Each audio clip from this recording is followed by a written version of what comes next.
Welcome back, everyone, to the Football Gods channel. I'm with my two esteemed guests. How are you guys doing? Good.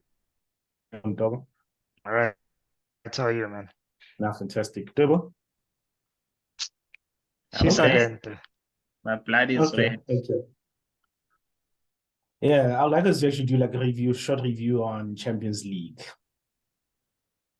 Start off It's with only one. Liverpool. Liverpool versus Real Madrid. The massacre. Gonna go first in Dover. Yeah, I'm shocked. Like I know Liverpool are in a bad place, but I was not expecting that. Some of those goals were just silly. So I'm gonna be all over the place because that game was all over the place. Like Salah's goal, Liverpool's second goal. Like what the hell is that goal? Yeah.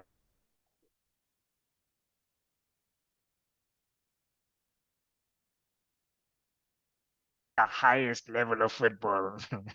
That is not a great example of it, you know. Yeah. But yeah, I guess I mean shit happens sometimes. But to lead 2-0 and then capitulate the way they did 5-2.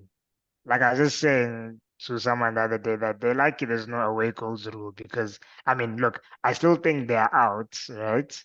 But imagine if there's a away goals rule and you So, considered yeah. 5 goals at home. It's late. It's late. So I am shook at how far Liverpool have dropped off because I mean Real Madrid are good, yes, pedigree, Champions League pedigree, I understand, and that does play a role. But this is not like a fantastic Real Madrid team, right? It's like they're not exactly flying in live games and they come from the Club World Cup, you know? So like it's not Mm. like, you're playing a team that's in amazing form, that's got a big squad, star players. Modric was 37, and I mean, he was basically, running the show. So Literally. yeah. I saw him burst through that midfield, and I'm like, wait, is this Luka Modric with such pace and power? Nigga, I was like, no, guys. 37, No, 37 guys. years old. Guys, no. So yeah, I'm just shocked. Let me just put it that way. I'm shocked. Look, ah, we all knew at the beginning of the season that Liverpool were looking shaky. And as the season progressed, yeah, we saw deficiencies in almost every position in their team. They did invest, but it's not the right investment. It's not the club investment. We all know that club needs to refresh a team. Ngulego has said it, and he's always had it for him. And he said, I'll give him until end of the season to see if he can actually refresh a team because he didn't do it at Dortmund. Is he going to do it at Liverpool? And the excuse that's coming from Liverpool fans, including Klopp himself, is that he didn't have sufficient money, which is kind of true. But let's see in the summer. I actually want to see if he stays. If they don't sack him, which would be a very stupid idea. But if he stays and they give him the money, will he be able to refresh that team? Because the truth is, they just don't have the legs. Players that Liverpool has currently, especially in that midfield and some in defense, have done their job in the past 5 years. They performed at their highest. They won trophies. Their job is done. Liverpool just needs new players. Like we can't be relying on James Milner at this point. Let's be honest. We can't be relying on a Thiago. I'm not even talking about skill set. It's not even about skills right now. It's just aging, nothing more. Yeah, that's true. That's true, man. Like, my thoughts on Liverpool, like, I'm not surprised, and yeah. Klopp, I don't know, man. I've always had this suspicion about him. And to Ntogo's point, I wasn't expecting them to fall off. Okay, with Dortmund, we could understand that he was losing his best players. So there you can argue that, okay, he didn't have his best players there. But in Liverpool, they literally only just lost one guy, like Mane. It's not like Barcelona losing Messi, for example. That, with respect, I say that with respect, Mane is a great player, but no, it can't be that like one player just destabilizes a team. so great. I understand he used to start the press and all of that, but I just take an example of Ten Hag in terms of like how coaches adapt their teams.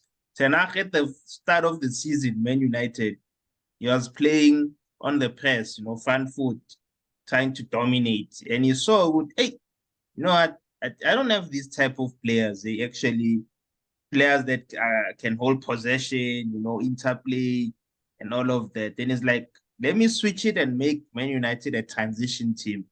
And that's what literally happened. Man United became a transition team, although they dominate, but most of their goals, it's always like in transition because he knows that he doesn't have the type of players that he had at Ajax, that can play to his philosophy. He's just coaching based on the material he has. And Klopp is insisting on doing this press thing, and you can see that he doesn't have the legs. Even all those goals against Madrid, they were all presses that gone wrong, and Madrid was just playing through that press and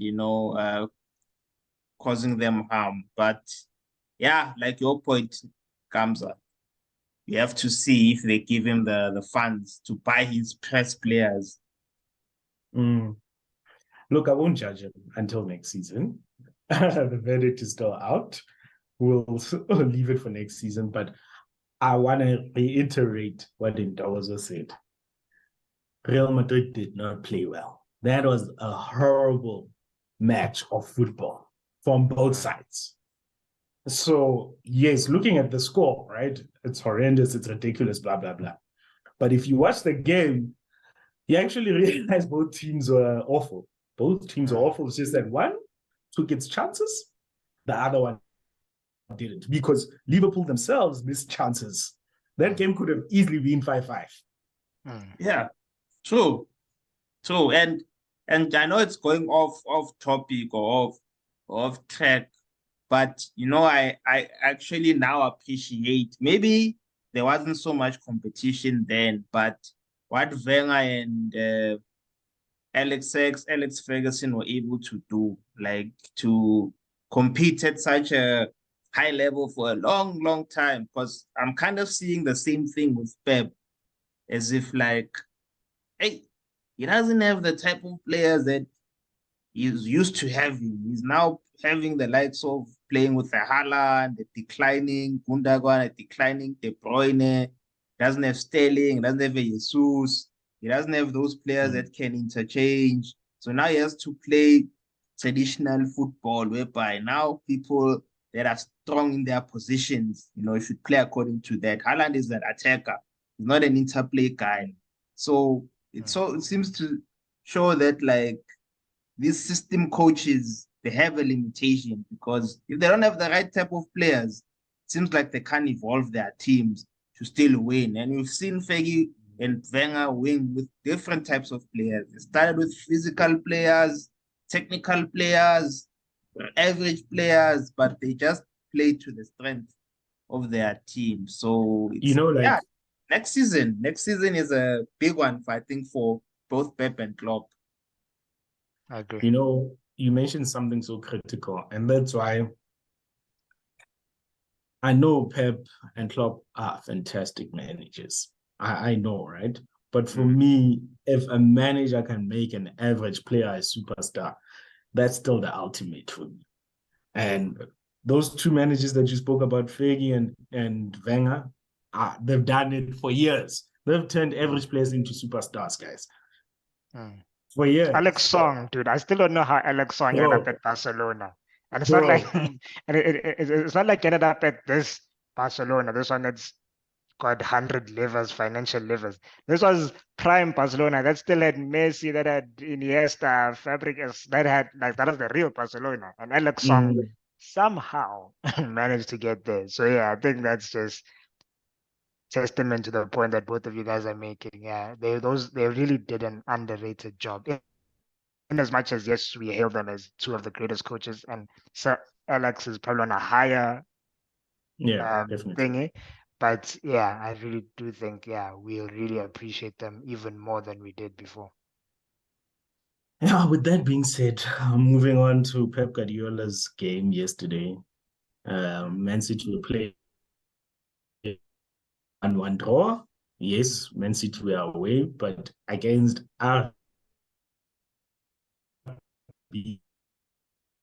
Leipzig.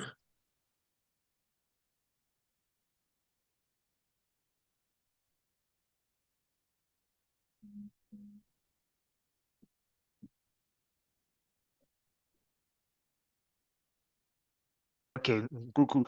Outside of Nkuku, like who's like a player that you rate? Because these niggas have this is how shit RB Leipzig is, man. And by shit, obviously, I'm not saying horrible, horrible, but you know what I mean. These niggas even took Werner back, dude. Like, you took a nigga in Comoza, you're like, you know, come back and you'll still be one of our best players. It's like, you know what I mean? So, Yeah. yeah, so I think Nkulego really alluded to it that it's a bit of a shaky time. Like I know City is still very much in its in contention for the league and the Champions League. But yeah, there's a bit of a shakiness there. Like you don't go into every game now thinking, oh, City's going to win. Like because I mean, in the seasons gone by, 95% of the time you'd put your money on City. And then if they lose, you're like, oh, you know. But yeah, I don't have that feeling anymore that your City are going to Bro, go City through. just live to beat us. Hey, Their these job guys is just to smack beat us. Yeah, Arsenal. and those guys whip us. Yeah, Yeah, that's true. It's like when they are against Arsenal, it's prime City, bro. Yeah. Kevin De Bruyne somehow just transforms and he becomes like that PFA yeah, player of nigga the year. levels up for us every Yeah. time. And yeah, you guys are right. City, like they seem more beatable this season than any other season. There's that, and I don't even know what it's down to because okay, who have they lost? Jesus, Zinchenko. That's not like that's arguably not like world beaters. Like it's still a and Sterling, sorry. It's still like a Yeah. strong, And they were not in the starting Sterling. lineup. Yeah, yeah, but they have like a strong lineup, and I think over time, that's the problem with like system coaches that I've seen is that people eventually learn your system because football is like statistics based now, like analysis based. So they don't, there's very little like natural, I'd say, talented footballers now. They're more coachable players that fit in systems. And over time, they game your system. That's why, to my earlier point, if you have a coach that doesn't necessarily stick to a system that coaches according to what he has, he can change his philosophy and see that, hey, guys, they figured me out. Because now with City, what you can see, everyone knows that Rodri needs more time on the ball. Rodri can't play when he's pressed. You just stuff Haaland off the ball, and then De Bruyne, you do the same. You've got them. You've got them figured out. You've got their philosophy figured out. So, and Pep was even saying that he may play with 9 strikers in the next match. Oh, what does that say now to a confidence of like a Haaland?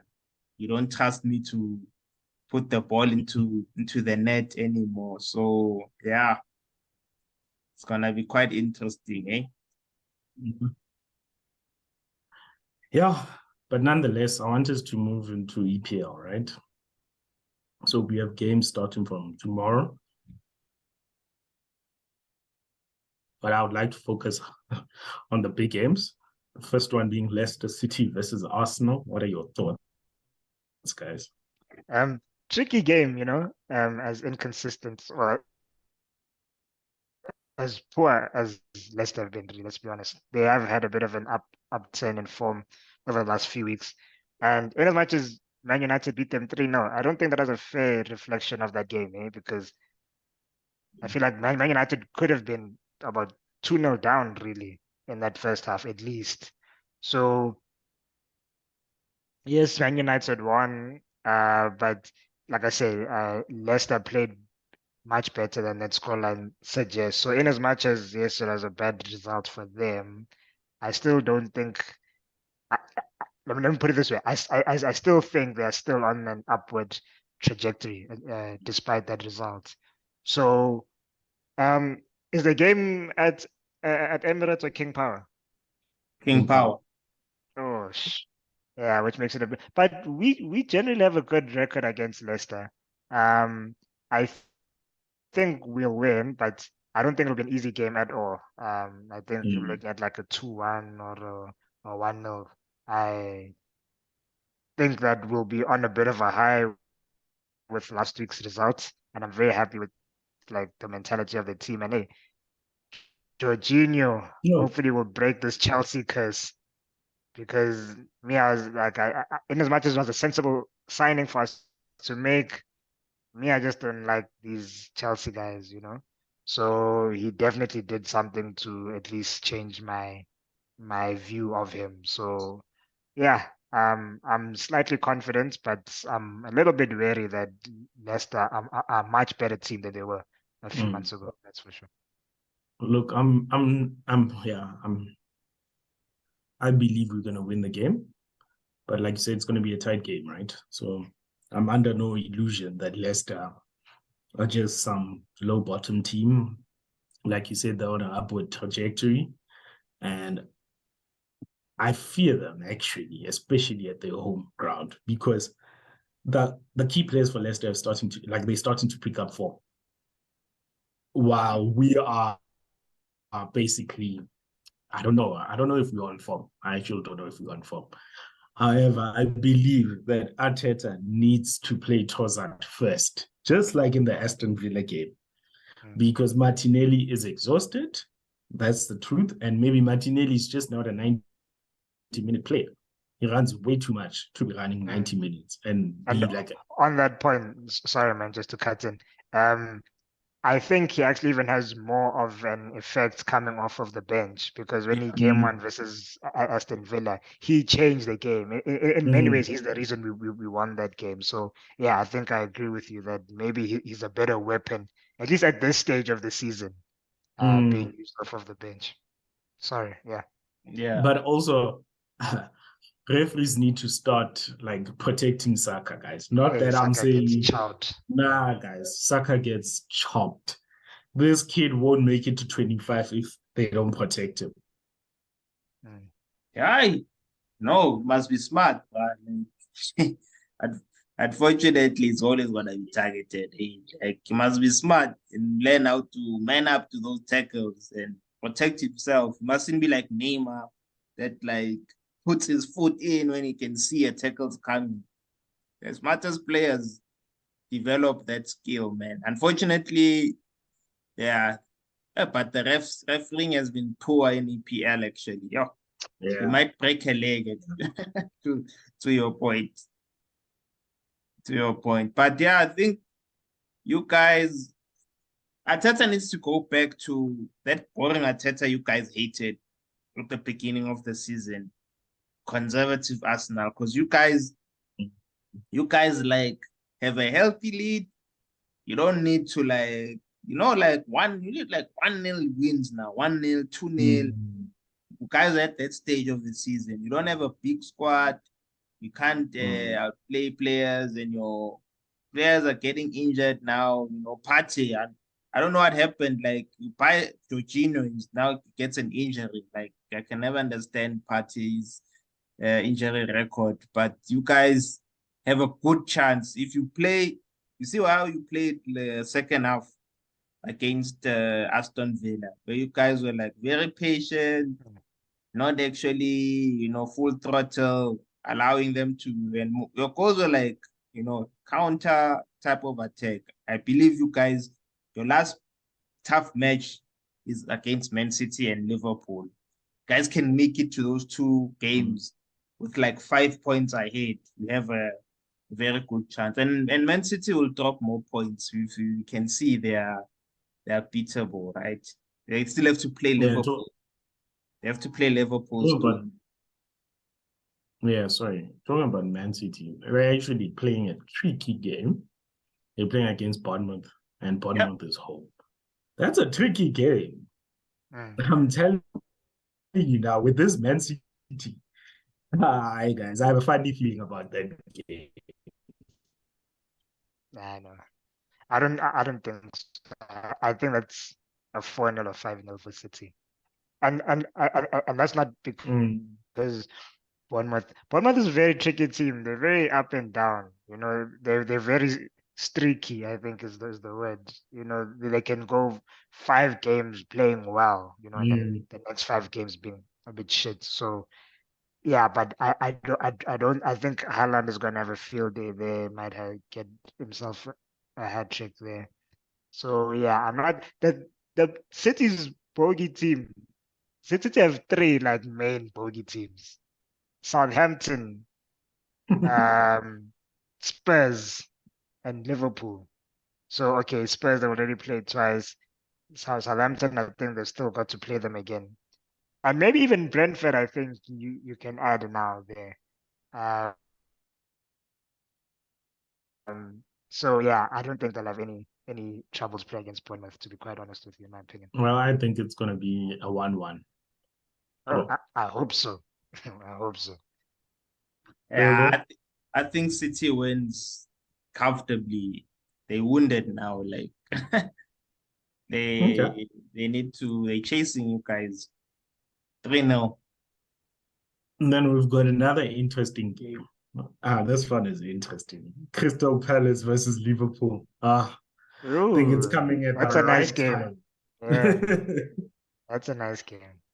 Crystal Palace is home, and you know Ooh. what. So, yeah, Do you I guys think think, sorry, do you guys think Klopp gets sacked if he loses this one? nah, they won't say club. It Yeah. won't make sense. Yeah. Look, I mean, I'm not saying they should, right? I honestly think Klopp is one of the best managers around, right? Um, but yeah, hey, this cutthroat foot league, nje, I'm not sure anymore. I'm really not sure. I If I think was he's Liv- because as soon as the fans start turning, I think that's always like the trigger. Sometimes, yes, the Mm, financial aspect, obviously not qualifying for European football and all of that stuff. But I think when the fans as well, so it's like okay, you're losing on both fronts, mm, financially and fans. You have to go. And mm. I see a lot of the fans now on some, yeah, no, I think the cycle is over kind of thing.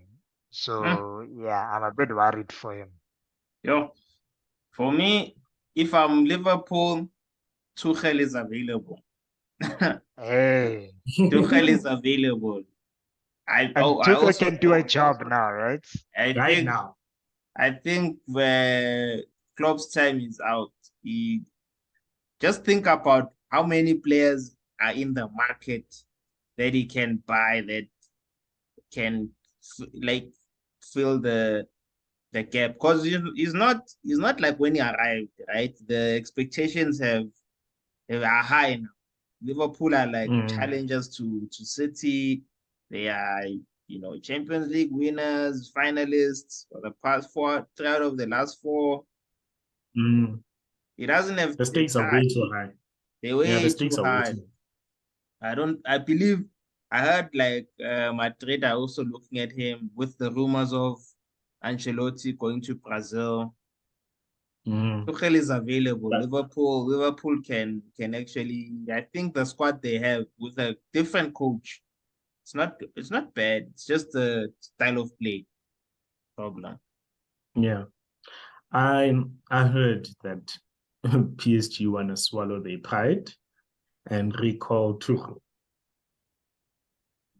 Is it? Shit. Yeah.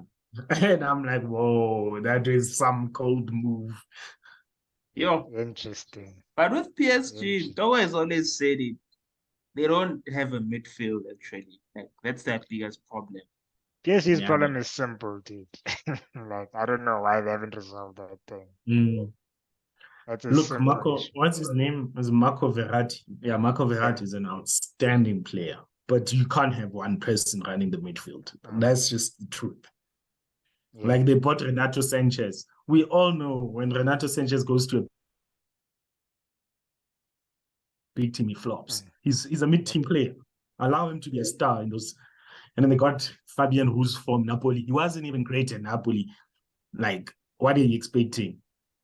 Yo, like ask me with Man United, building a midfield is the hardest thing. Like, yo, Dude. like we've struggled to replace Keane. Keane, like when did Keane retire? Like Casemiro is the first proper CDM ever been able to buy.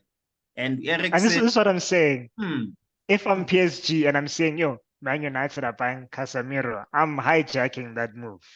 Like, you know what I mean? Like, you have to hijack that move. PSG right now, well, I guess then, was a better prospect, I guess, as a player leaving Real Madrid. You know, I mean, you're playing with Messi, Neymar, Mbappe, like you're going into a very good team. Obviously, you know, these players also care about the city that they live in, blah, blah, blah, all of that kind of stuff.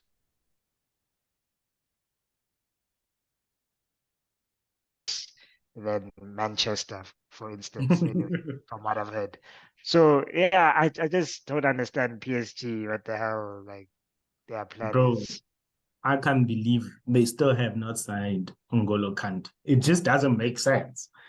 Dude. Like, guys, they should have just said, you know what, N'Golo Kante, Chelsea's giving you 290 whatever thousand. We're going to give you 500,000. We come back home. Yeah, he would have joined. 100%. Yo, 100%. But hey, guys, but I'm sorry, Debo. I'm realizing that very few teams have real CDMs. And when I say real CDMs, I'm talking about guys that get into the pitch. They don't dribble. They don't have time to be doing that special pass. They just break up play and they do simple passes going forward, backwards, done. Yeah, very few. Like a Jorginho kind of thing. Yeah. I like how you say like a forward pass, because CDMs were normally in like previously like the perceptions you just need to win the ball. But what do you do when you win the ball, right? Because when you win the ball, the next pass is important, because that's what a Casemiro does. When he wins the ball, he sees a pass. That's transition. Yeah, exactly. You have those transition opportunities.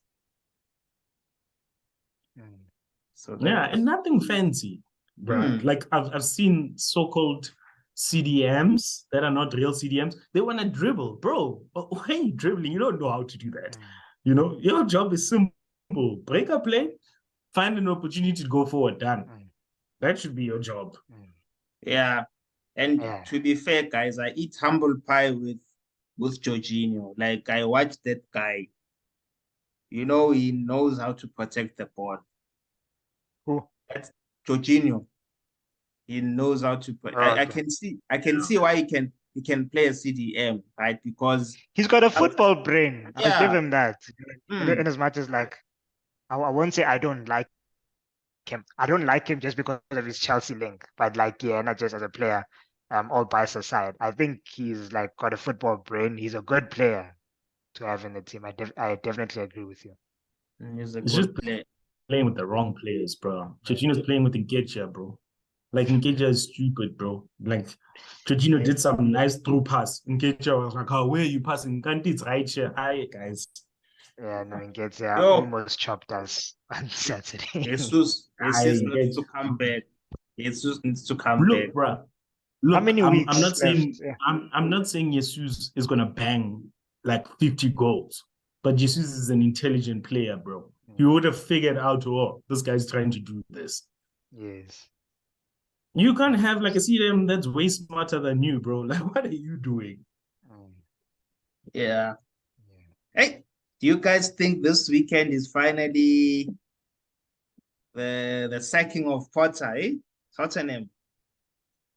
Who are they playing? Spurs. Tottenham, best Chelsea, bro. Yeah. Potter's gone, gents.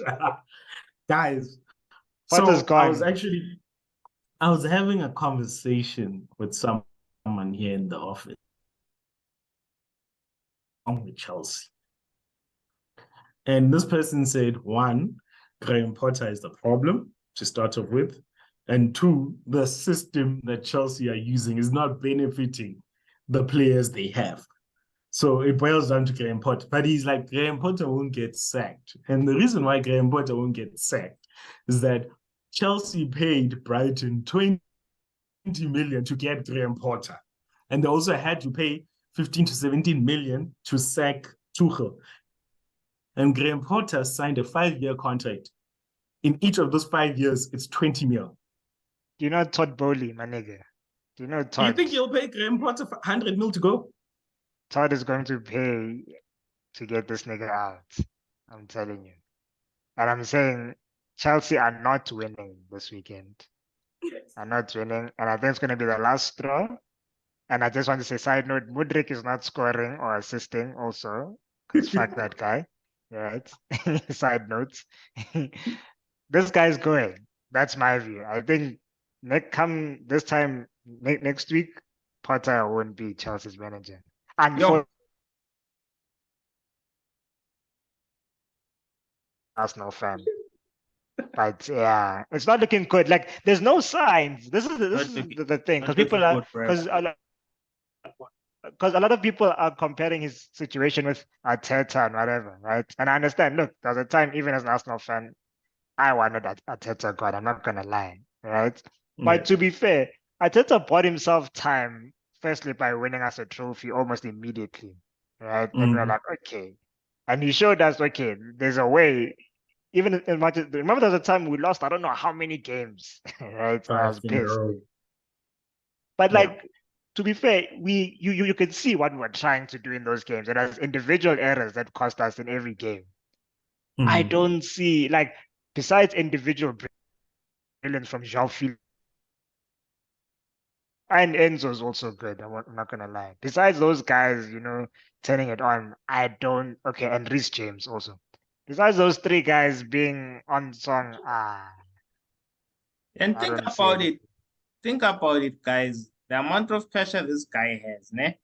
He has so many good players on the bench. Like, he literally cannot allow for, a team like you playing like a game is in phases. Like, there's a phase where you need to suck it in, and then the team tires down, then you can hit them.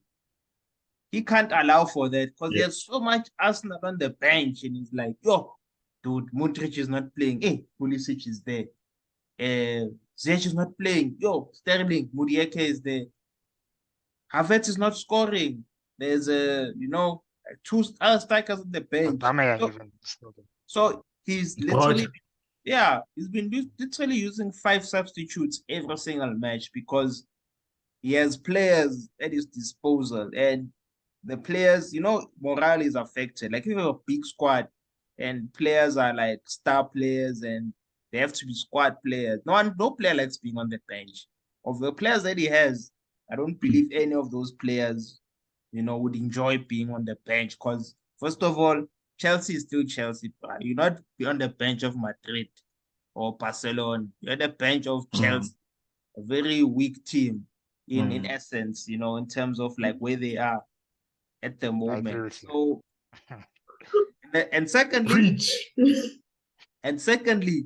he's also a small-time coach, So if you get benched by a Potter, dude, then you've played under Mourinho, you've played under Simeone, you've played under Klopp. It's late. Like, dude, like Togozo, to your point, bro. It's not looking good, bro. I can't see how they keep him, right? I take my loss now. I also can't. I can't see how they keep him. I honestly can't. Guys, fans are also turning on him. It's so early. Fans are already like, honestly, it's late for me. Well, he doesn't really have fans because Chelsea's like our supporters are fickle. They're very fickle, But nonetheless, gentlemen, thanks for your time. I think I'm looking forward to Sunday when Harry Kane does his hat-trick. It's gonna be a cold day in London.